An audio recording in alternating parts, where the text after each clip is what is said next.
Top 7 things you must know before dealing with your next difficult customer.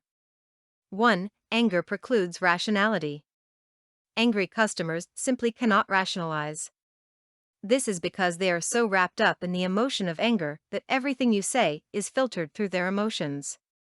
Anger is an emotion, and emotions are experienced in the right side of the brain. Rationalizing, problem solving, listening, and negotiating are all left brain activities, and your angry customer is stuck in the right side of the brain, and therefore cannot be expected to rationalize with you. 2. Anger must be acknowledged. It's not productive for you to ignore anger or tiptoe around it. There is something known as the communication chain. When people communicate, they expect the person or persons they are communicating with to respond or react. This response or reaction is a link in the communication chain. A failure to respond to communication leaves the communication chain unlinked, broken. For example, if I walk into my office and say, "Hello Sherry, how are you?" and she says absolutely nothing, she's broken the communication chain. And that leaves me feeling awkward, perhaps embarrassed. If a customer expresses anger and we fail to respond to it, the communication chain is broken and the customer feels like they are not getting through, that you are not listening. So, the customer may speak louder to make his or her point. They might become even angrier and more difficult, as they are resorting to whatever it takes to feel heard and understood. You can keep your angry customers from getting angrier by acknowledging their anger and responding to it. You can respond to anger with a statement like, "Clearly you're upset, and I want you to know that getting to the bottom of this is just as important to me as it is to you." This statement directly and professionally addresses anger, without making the customer even angrier. Now that the anger has been acknowledged, you have completed the communication chain. 3. First, diffuse anger. Research has shown that an approach to problem solving that emphasizes anger diffusion first results in a lesser payout by the company. If you first work to diffuse anger and then move into problem solving, you will find that communication is much easier because your customer is able to really listen to you. Problem resolution is now possible because your customer is calm and in the position to rationalize. Beginning the problem-solving process before addressing and diffusing anger makes your job much harder because your customer is emotional and not able to fully rationalize.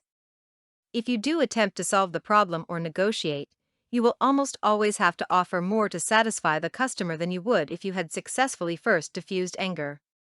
Now that you know that anger precludes rationality and that anger has to be responded to, make sure you don't ignore the customer's expression of anger and that you always work to diffuse anger and create calm before beginning the problem resolution process. When you do this, you'll quickly find yourself responding to anger with much more ease and confidence. 4. The issue is not the issue. In conflict situations, the issue at hand is not usually the real issue. The way the issue is handled becomes the real issue. What really matters to customers is not the $2 overcharge or the fact their order for cranberry red paint is actually holly berry red. What does matter is how the company responds and resolves the issue. That becomes the real issue. 5. Ventilation is crucial. An angry customer can be compared to an erupting volcano. When a volcano is erupting, there is nothing you can do about it. You can't speed up the eruption, you can't put a lid on it, and you cannot direct or redirect it, it must erupt. When a customer is angry, they must experience and express their anger through venting. We should not interrupt them or tell them to calm down. This would be as futile as trying to tame a volcano. A volcano erupts and eventually subsides. Your angry customer will vent and eventually calm down. 6. An apology works. An apology makes the angry customer feel heard and understood. It diffuses an anger and allows you to begin to re-establish trust. Not only that, but pilot studies have found that the mere act of apologizing has reduced lawsuits, settlement, and defense costs. You need to apologize to customers regardless of fault. Certainly, the apology needs to be carefully worded. Here's an example of a sincere, yet careful apology. Please accept my sincere and unreserved apology for any inconvenience this may have caused you. 7. You cannot win an argument with a customer. Certainly, you can prove your point and even have the last word. You may be right, but as far as changing your customer's mind is concerned, you will probably be just as futile as if you were wrong.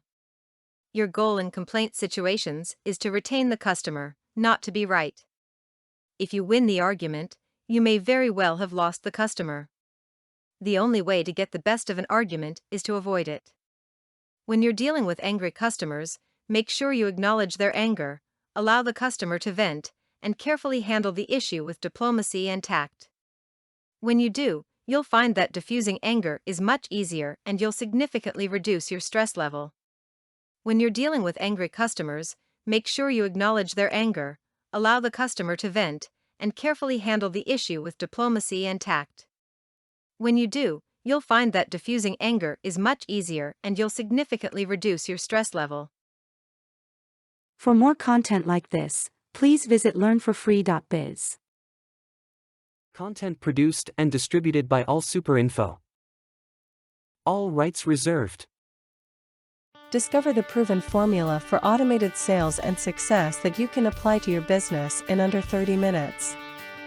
Reserve your seat at allsuper.info/webinar.